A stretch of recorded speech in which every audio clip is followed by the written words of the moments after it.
Hey everyone, and welcome back. I am just so thrilled to welcome you to the second explainer in our Psychology of Happiness series. This one is titled Positive and Negative Affectivity. Now, if you joined us for the very first part of this series, you already know we're systematically breaking down the actual empirical science of human flourishing. And, flourishing isn't just some trendy buzzword, right? It means truly thriving. It means functioning at your absolute highest psychological capacity and experiencing a genuinely deep sense of purpose. Today, we've got a seriously fascinating topic lined up, one that fundamentally shifts how we understand our own emotions and what it actually takes to flourish in life. So, let's just dive right in. Okay, let's kick things off with a question that honestly sounds a bit like a riddle. Can you be happy and unhappy at the exact same time? Think about it for a second. In our ordinary, everyday language, we usually just describe happiness as feeling good and unhappiness as feeling bad, right? We tend to visualize our emotions on this single linear seesaw. The logic seems super obvious. If I'm having a really great day, it means absolutely nothing bad happened. If my happiness goes up, well, my unhappiness must automatically go down. We assume that zero bad moments equals pure happiness. Well, it turns out modern psychological research reveals that this whole seesaw model is actually a massive misconception. To truly grasp the psychology of happiness, our subjective well-being, and our overall mental health, we really have to completely reframe how we view our emotional spectrum. We have to accept that human life simply doesn't operate on a basic seesaw. Here is exactly what we'll be covering today. First, the happiness misconception. Second, the power of positive affectivity. Third, the purpose of negative affectivity. Fourth, we'll look at the two independent dimensions. Fifth, the science and measurement. And finally, cultivating emotional balance. All right, let's jump right into Section 1, the happiness misconception. So there's a really critical distinction we need to make right off the bat, and that is the difference between affect and affectivity. The word affect is really just the emotional tone or the feeling state of an individual at any given moment. It's your temporary mood. It's fleeting. Imagine you're driving to work, minding your own business, and someone aggressively cuts you off in traffic. You instantly feel this massive spike of anger or frustration, right? Well, that is a momentary affect. Affectivity, on the other hand, refers to a relatively stable tendency to experience certain types of emotional states repeatedly over time. It's basically your baseline disposition. So even if you had that really negative moment in traffic, if your overall affectivity is positive, you're going to quickly bounce back, brush it off, and walk right into your office feeling generally optimistic about the day ahead. While a specific emotion might just be a temporary blip on the radar, affectivity describes the broader, much more consistent pattern of your entire emotional life. As the pioneering psychologist Ed Diener pointed out, our true subjective well-being includes these broad, enduring emotional responses right alongside our general life satisfaction. So, when we talk about positive and negative affectivity today, just remember, we aren't talking about a fleeting good or bad day. We are talking about critical, long-term indicators of how you experience the overall quality of your life.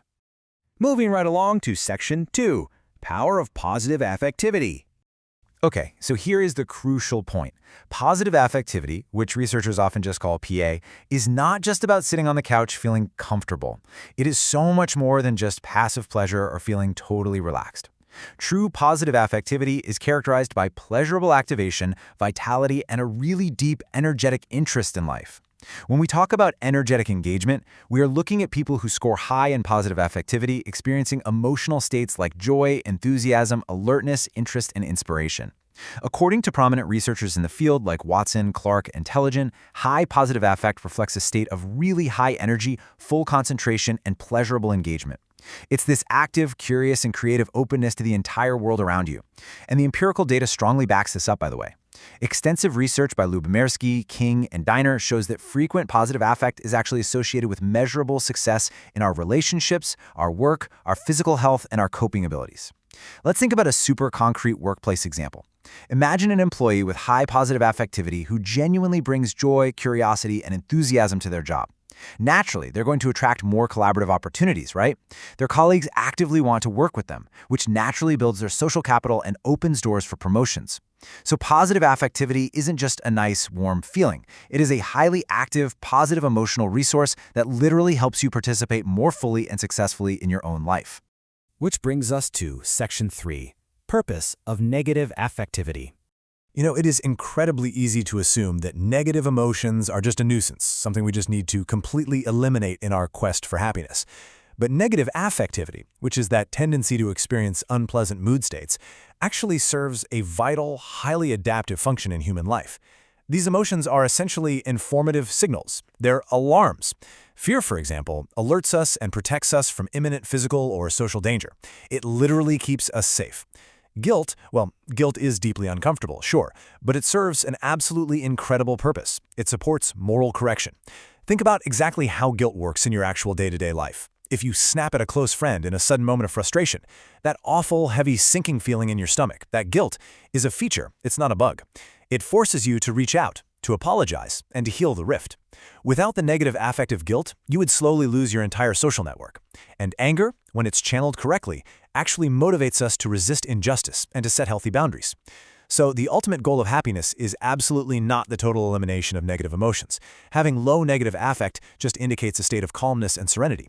But a complete absence of it, that would leave us entirely vulnerable and morally unmoored. Emotional disturbance only really occurs when these negative feelings become incredibly frequent, excessively intense, or remain poorly regulated over long periods of time. Let's move to Section 4, 2 independent dimensions.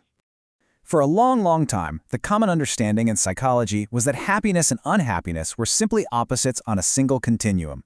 The assumption was exactly what we discussed earlier with that seesaw. If your happiness increases, your unhappiness must automatically decrease. But empirical research actually completely shattered that assumption. Watson, Clark, and Telegen made a massive historical breakthrough, which is summarized in this pivotal 1988 quote. Positive affect and negative affect emerged as two dominant dimensions in studies of mood and emotional experience. Now, you really have to understand how revolutionary this was at the time. It completely overturned decades of prior psychological assumptions. What this means is that positive and negative affect are largely uncorrelated. They are completely separate systems in the brain. A person can have high positive affect and low negative affect, sure, but they can also have high positive affect and high negative affect at the exact same time, processed by the brain as totally independent activations. Crazy, right? To make this super concrete, let's look at a classic everyday scenario, the student dilemma. Imagine a college student who just logged online and saw they got a fantastic, hard-earned A+ on a really brutal midterm exam. In that exact second, they are experiencing soaring, high positive affect, pure joy, excitement, intense pride, just unbridled enthusiasm. But in that exact same moment, as they close out of their grades, they look at their syllabus and realize they have a massive, incredibly complex final project due next week that they haven't even started yet. They instantly feel a crushing wave of anxiety, nervousness, and sheer dread. That is high negative affect. They are experiencing both dimensions, the soaring high and the tense dread, simultaneously. As those researchers Telegen, Watson, and Clark later clarified, while a specific moment of pure joy and a specific moment of pure sadness might seem like opposites if you compare them directly, positive activation and negative activation as broad, overarching traits actually remain relatively independent dimensions in the overall structure of our affect. So yes, you truly can be happy and unhappy at the exact same time. Now for Section 5, the science and measurement. Before we look at the specific scales researchers use, we really have to understand the profound psychological value of positive emotions. This is just beautifully captured by Barbara Fredrickson's broaden and build theory. According to Fredrickson, positive emotions do so much more than just make us feel pleasant in the present moment. They actually broaden our momentary thought-action repertoire. Joy encourages us to play and be creative. Interest pushes us to explore and learn brand new things. Contentment allows us to just sit back and appreciate what we have, and love strengthens our absolutely vital interpersonal bonds. But the key word here is build. Over time, these emotional experiences actually build up our enduring personal resources. Let's look at a real-world example of how joy encourages play. Think of children playing a super joyful game of tag. They aren't just having fun, they are actively building physical coordination, learning social boundaries, and developing negotiation skills. And in adults, that exact same joyful curiosity builds professional networks. It deepens romantic partnerships, and it hones complex problem-solving skills that last for years. Positive affectivity is literally a developmental pathway that builds up our psychological resilience and our capacity to cope with deep adversity. So, how do we actually measure this? Researchers use something called the PANAS scale. It's the most widely used instrument in this field to measure these distinct dimensions. PANAS stands for the Positive and Negative Affect Scale, developed by our frequently mentioned researchers, Watson, Clark, and Telligent. What's brilliant about it is how it's perfectly split into two distinct 10-item scales. The positive affect side looks for active, engaged terms, things like feeling interested, excited, proud, strong, enthusiastic, alert, inspired, determined, and active. Meanwhile, the negative affect scale measures distress with completely different terms, feeling distressed, upset, guilty, scared, hostile, irritable, ashamed, nervous, and afraid.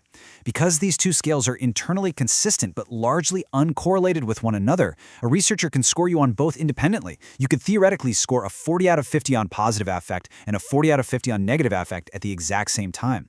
This specific tool is heavily used today in clinical psychology, counseling, and modern happiness studies to evaluate the actual real-world effectiveness of interventions like mindfulness, gratitude practices, or cognitive behavioral therapy. And finally, Section 6, Cultivating Emotional Balance. It's really important to recognize that our baseline affectivity is heavily tied to our underlying biological personality differences, specifically the Big Five personality traits. Positive affectivity is very closely linked to traits like extroversion, sociability, and natural confidence. Negative affectivity, conversely, often correlates strongly with neuroticism, emotional instability, and a heightened sensitivity to stress. These deep-seated personality links actually explain why two completely different people can face the exact same life event and have wildly different reactions. Let's picture a really challenging workplace scenario. Your boss suddenly drops a massive, incredibly complex new project right on your desk. One person, leaning heavily on their extroversion and positive affectivity, might interpret this difficult task as an exciting challenge and a fantastic opportunity for a promotion. Another person, with higher neuroticism and negative affectivity, might interpret that exact same task as an overwhelming threat that virtually guarantees their failure. Take a brief pause and just reflect on that for a second. Which reaction do you naturally lean toward when faced with a sudden challenge? But hey, here is the really excellent news.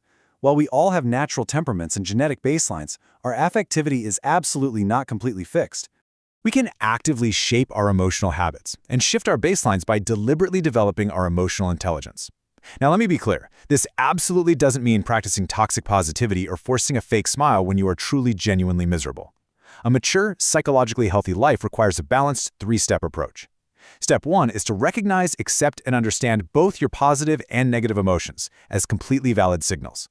Step 2 is to actively cultivate your positive affect. We know from empirical science that daily practices like gratitude journaling, mindfulness meditation, acts of kindness, and purposeful goal setting can physically and neurologically enhance your positive emotional resources over time.